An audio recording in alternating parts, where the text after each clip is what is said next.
What is going on, guys? Evan here. Now, if you saw my previous video, which was a Spider-Man Vigilante update, you will notice that I am wearing the same clothes as that video. Now, don't worry, this isn't because I wear the same clothes every single day.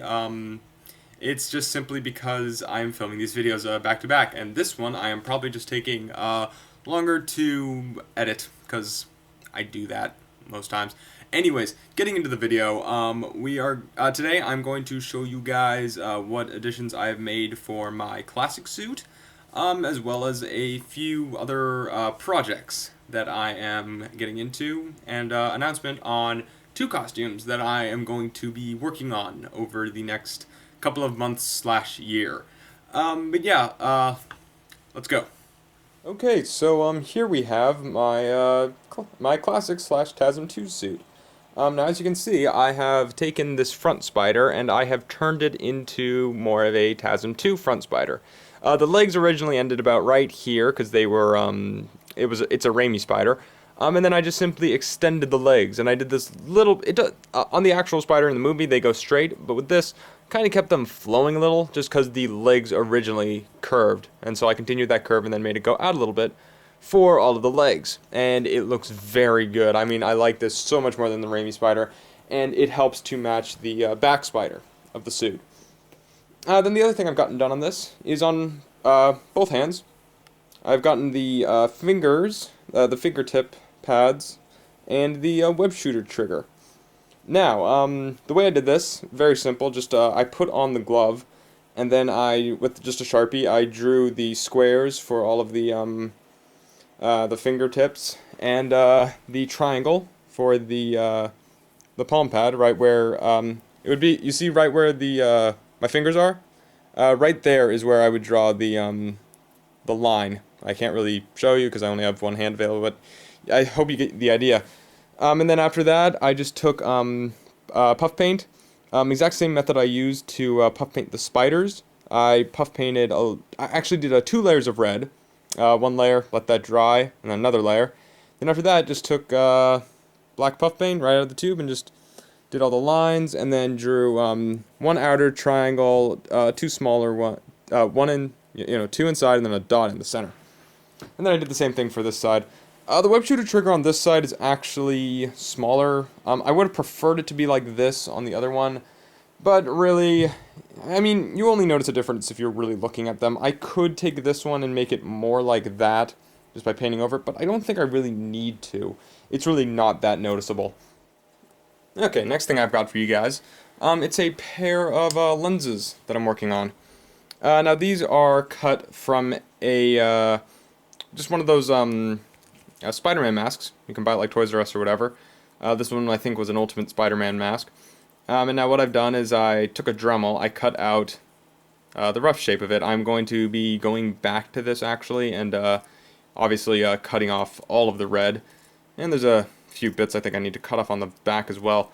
But what I'm going to be doing with these is I'm going to be then making the white of the eyes, which I'm going to try making out of a kitchen splatter screen, which I will be spray painting white, and then behind that putting a car window tint. I have a friend that uses that for all of his lenses, and they look fantastic, so hopefully it'll turn out the same. And apparently they don't fog up or anything, which will be cool. And then after that, I'm going to be attaching these to the mask using magnets. And they should fit about the same size. Way I'm doing the magnets is it's going to be glued onto the inside, obviously, and then glued to the inside right here. One here, and one about right there. That should hopefully it'll fit the lenses. I think it will.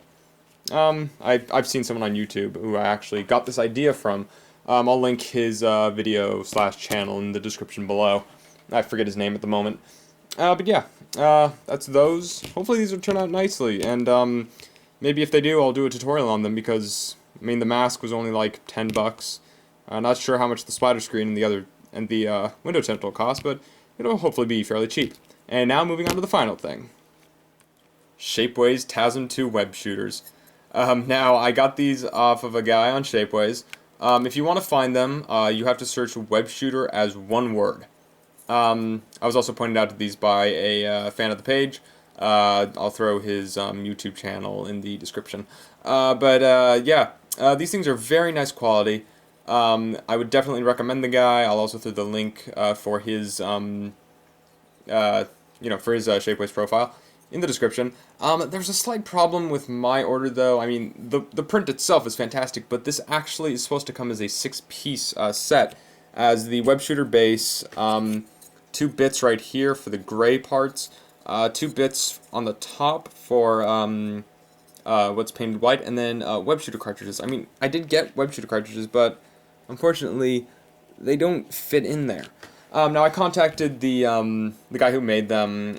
He said that was actually the first time. Go figure it was that he's experienced that. Go figure it was me. But anyways, it was a problem on Shapeways' side, and I've contacted them, and they opened up a ticket or whatever, and currently working on getting that resolved.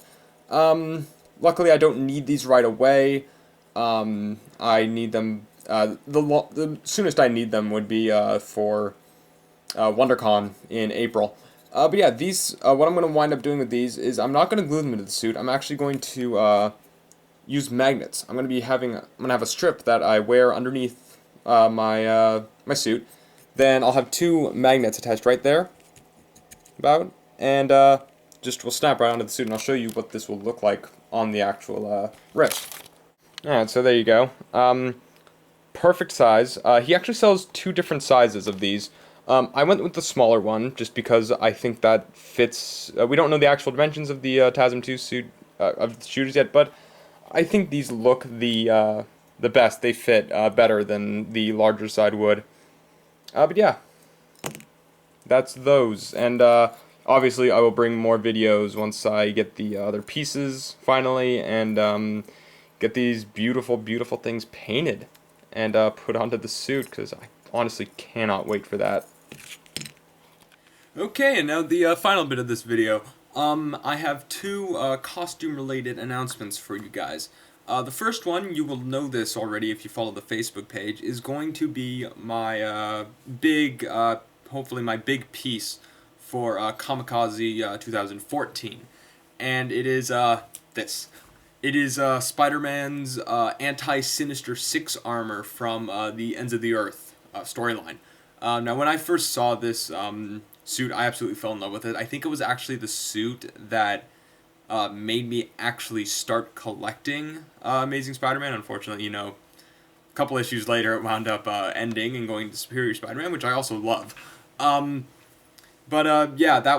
I saw pictures of the suit, and I was like, oh my god, this thing is so cool, and I'm happy to announce that I will be attempting to make a suit of it. I have a friend who's done a lot of work with craft foam, so he'll be helping me with that. The majority of the suit's going to be made out of craft foam. I think the hardest part is going to be doing the mask. I have some ideas on how I'm going to do it, and hopefully they will turn out pretty cool. And that'll be my Saturday piece for Kamikaze, and then I'll probably enter the costume contest in it, just because, it'll be a really cool piece, and I've never seen anyone cosplay that before.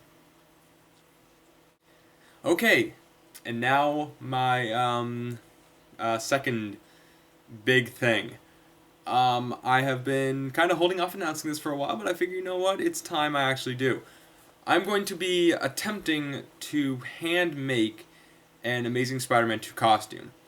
Now, I am looking at different methods currently on how I could do this. Definitely recruiting the help of my mom, because I'm 20, but I don't know how to sew that well. I really should learn how, and I might actually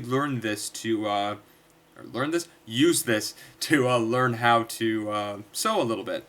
Now I'm going to attempt to make it either a 7-piece or 6-piece suit, which means 2 boots, 2 gloves, a mask, all of that separate, and then the body piece will either be a shirt and pants or connected, depending on how sewing goes for that stuff. Now, my idea behind this is that it'll be a little simpler to do this, just because, say I get like the body, that's good, then I get onto the gloves. Sew one glove, maybe if I mess up on the sewing a little bit, I don't have to worry about that being attached to the entire thing. I can just, throw that away and sew a new glove, and hopefully that one will be better. Biggest problems for this one, I think, are going to be the sewing might not be as bad just because the design of a Spider-Man suit is fairly simple. But I think the hardest part is definitely going to be the web lines, just making sure that those are absolutely perfect. And then this also is what I will be probably using my T-Jack lenses for, just because, those things are absolutely perfect, and if this suit winds up looking as good as I want it to, then I'll use it for that. But yeah, that's it for today, guys. Remember to comment, rate, subscribe, all that fun stuff. Remember to like all of my freaking Facebook pages that I'm involved with: Spider-Man Project, Spider-Man Vigilante, First Mark, also the First Mark YouTube channel, Burbank Cosplay, and I think that is everything. Remember to like all those Facebook pages. Remember I update a lot more on Spider-Man Project, so you guys gotta check out that page. Also a bit on Burbank Cosplay for my non-Spider-Man related costumes, which I will be making some videos on for this channel. I have a Batman Beyond that I might be working on. That's, I think, going to be like my big DC cosplay for 2014. So yeah, but yeah, that's it, and hopefully I'm not forgetting anything, and I will see you guys next time.